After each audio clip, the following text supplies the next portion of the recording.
Bem, pessoal, aqui é a professora Fernanda. Bem, nesse vídeo a gente vai fazer aqui o primeiro exemplo da aula de chaveta, tá? Vou mostrar para vocês como resolver esse exemplo, né? Como começar a fazer o dimensionamento da chaveta. Bem, então nesse primeiro exemplo aqui, ele está pedindo para a gente calcular a dimensão da chaveta para uma polia que tem 20 milímetros de largura, né? Que vai ser montada num eixo que tem 20 milímetros de diâmetro, tá? E ela vai transmitir um torque de 50 newtons vezes metro. Aí, para essa chaveta, a gente vai considerar, né, que ela vai ser feita com aço 1020 laminado a quente, né, então uma tensão aproximadamente de 210 megapascal, tensão normal de escoamento, um fator de segurança de 2, né, a nossa chaveta vai ter seção quadrada, tá, então a largura é igual à altura, e a profundidade do rasgo no eixo vai ser 60% da altura. Então, depois que a gente fizer esse primeiro cálculo e obtiver essas dimensões, a gente vai fazer a verificação com relação ao esmagamento, né, para ver se vai resistir ao esmagamento também.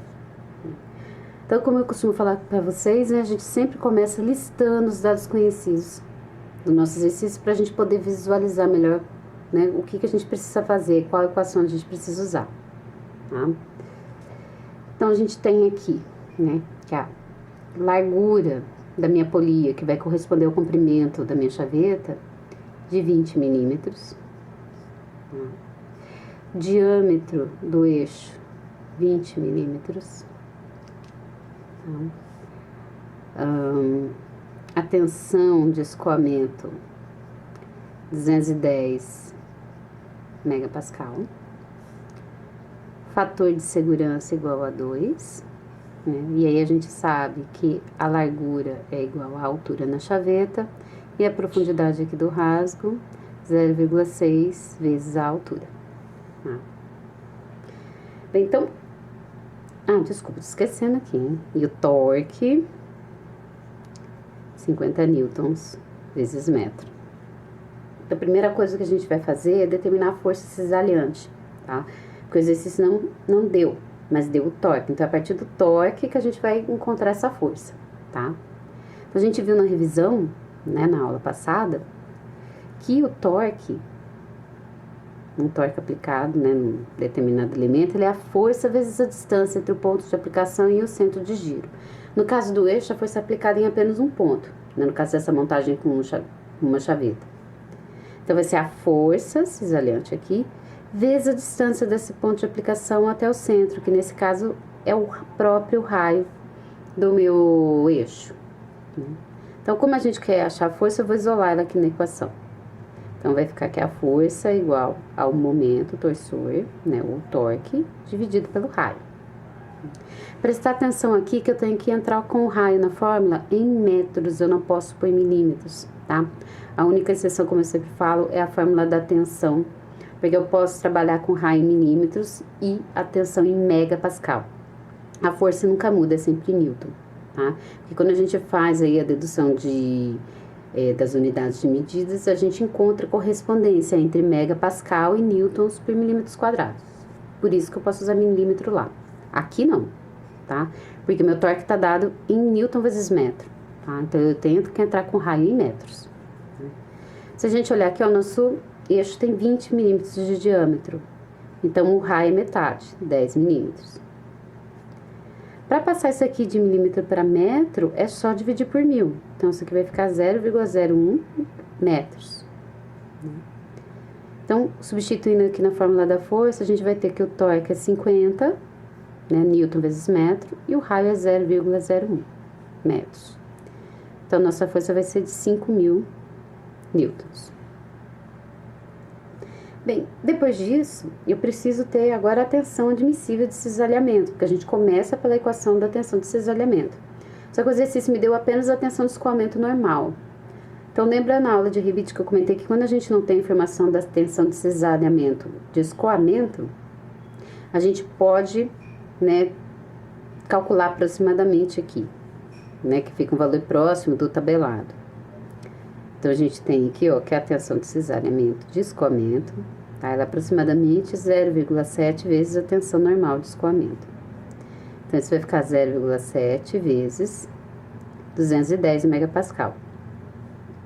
Então, esse daqui vai dar pra gente 147 megapascal. Encontrada a tensão de escoamento, de cisalhamento, agora a gente calcula a admissível, né? Porque na fórmula eu sempre uso a admissível. Então, nossa tensão de cisalhamento admissível, ela é a de escoamento dividido pelo fator de segurança. Então, vai ficar o 147 dividido por 2. Então, esse daqui vai dar 73,5 megapascal. Tá? Então, é esse valor aqui que a gente vai usar na fórmula.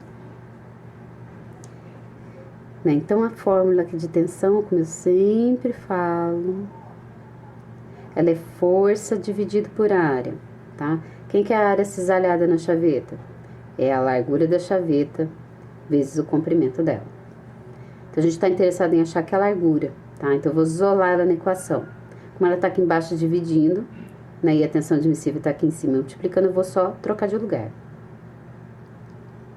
Então, aqui vai ficar que a largura é igual a força dividido pelo comprimento da chaveta vezes a tensão admissível de cisalhamento. Agora é só substituir os valores. Ó, a gente tem 5.000 newtons dividido. Ó, lembra, aqui é a fórmula da tensão, então eu posso deixar o comprimento em milímetros, tá? E a tensão tem que estar em megapascal.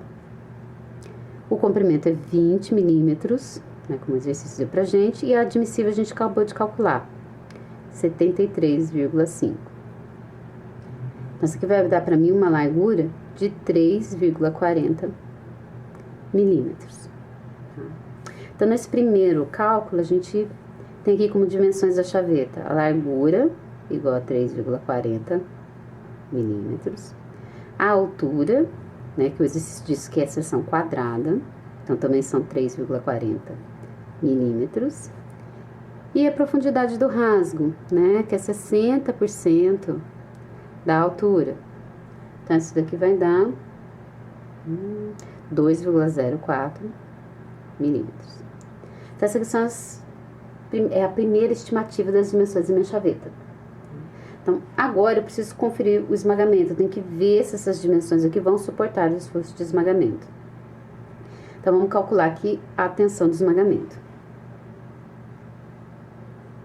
Então, a tensão de esmagamento, ela vai ser a força atuante, que é a mesma do cisalhamento, dividido pela área que sofre esmagamento. E a gente viu que a área que sofre esse esforço, né, a altura dela aqui é a altura da chaveta menos a profundidade do rasgo, que lembra que é aquela partezinha que fica para fora do eixo, e vezes o comprimento da chaveta. Então, vou usar esses valores aqui para encontrar essa tensão. Então, a gente vai ter que a nossa força é 5.000. A altura da chaveta é 3,40. A altura do rasgo, né, a profundidade do rasgo é 2,04 milímetros. E o comprimento da chaveta é 20. Então, isso aqui vai me dar uma tensão de esmagamento de 183,82 megapascal. Tá? Para fazer agora a comparação, né, para saber se esse esforço aqui não está excedendo o limite do material, eu vou calcular a tensão normal admissível. Tá? De novo, tensão admissível é sempre a tensão de escoamento dividido pelo fator de segurança. Tensão normal admissível, então vai ser a tensão de escoamento normal dividido pelo fator de segurança. Então, essa aqui são os 210 dividido por 2. Então, isso aqui é 105 megapascal. Então, se a gente comparar, o esmagamento está maior, tá? Do que a tensão admissível, que seria o meu limite do material. Então, quer dizer que essas medidas aqui não resistem a esse esforço. Então, eu preciso achar uma nova largura, uma nova altura e uma nova profundidade de rasgo, tá? E vocês vão ver que vai dar maior, né? Porque eu preciso de uma área maior para resistir a esse esforço. Tá? Então, só para lembrar aqui, ó, vou pôr aqui na frente. A tensão de esmagamento ficou maior do que a tensão admissível. Se tivesse dado menor, né, isso ia significar que essas medidas são suficientes para o esforço de esmagamento também, e aí eu não preciso calcular de novo, tá? Bem, então pra gente obter essas medidas das chavetas, né, novamente, né, um novo valor, a gente vai voltar nessa equação de esmagamento, só que agora aqui no lugar da tensão de esmagamento eu vou colocar o valor da admissível, né, porque ela é o meu novo limite. E eu vou querer encontrar aqui, ó, a altura da chaveta, tá? Porque a comprimento a gente já conhece, a força a gente já conhece. Então vai ficar assim, tensão admissível agora é a força dividida, né, pela altura menos T1 vezes o comprimento da chaveta. Então, vou isolar, né, esse parênteses aqui, eu vou trocar ele de lugar com a tensão admissível. Então, eu vou ficar com H menos T1 igual a força dividido pelo comprimento da chaveta vezes a tensão admissível. Bem, mas se a gente olhar, a gente tem duas incógnitas aqui, porque eu não conheço H e não conheço T1, né? Eu não sei esses são os valores. Mas o exercício diz pra gente que T1 aqui, ó, é 0,6 vezes H. Então, eu vou substituir isso daqui no T1 aqui na equação, tá? Então, eu vou ficar com H menos 0,6H igual a força dividido pelo comprimento da chaveta vezes a tensão admissível. Bem, aqui, ó, a gente faz essa conta igual se eu estivesse fazendo 2x menos x. Ah, é a mesma coisa, que eu tenho 1H menos 0,6H. Então, isso aqui vai ficar 0,4H. E o restante da equação a gente repete. Agora, eu vou pegar esse número e passar para cá dividindo, porque eu quero somente o H aqui na minha equação, isolado. Então, eu vou ficar aqui H vai ser a força dividido por 0,4 vezes o comprimento da chaveta vezes a tensão normal admissível. Agora sim a gente consegue fazer o cálculo. Então, a altura nova da minha chaveta vai ser a força, que é 5.000, dividido por 0,4 vezes o comprimento, que é 20, e a tensão admissível, que é 105. Então, isso aqui vai dar pra gente 5,95 milímetros, tá? Então, repara que deu um valor maior do que o primeiro, tá? Porque é esse tamanho que eu preciso para resistir aos dois esforços, de cisalhamento e esmagamento, tá? Tem que pelo menos ter esse tamanho. Bem, como comercialmente, né, não trabalha assim com valor tão quebrado, a gente vai arredondar para 6 milímetros. Tá? Então, as nossas medidas finais da chaveta são, né, a altura igual a 6 milímetros. Como a seção é quadrada, a largura também é de 6 milímetros. E a profundidade do rasgo, tá? Como é aqui 0,6 vezes H, isso aqui vai dar 3,6 milímetros. Tá? Então, essas aqui é que são as dimensões finais da minha chaveta, tá? Bem, então, qualquer dúvida aqui, né, no exemplo ou nos exercícios que eu postei para vocês podem deixar lá, né, no site da nossa disciplina, né, ou comentar aqui no vídeo, tá bom? Então, até o próximo exemplo.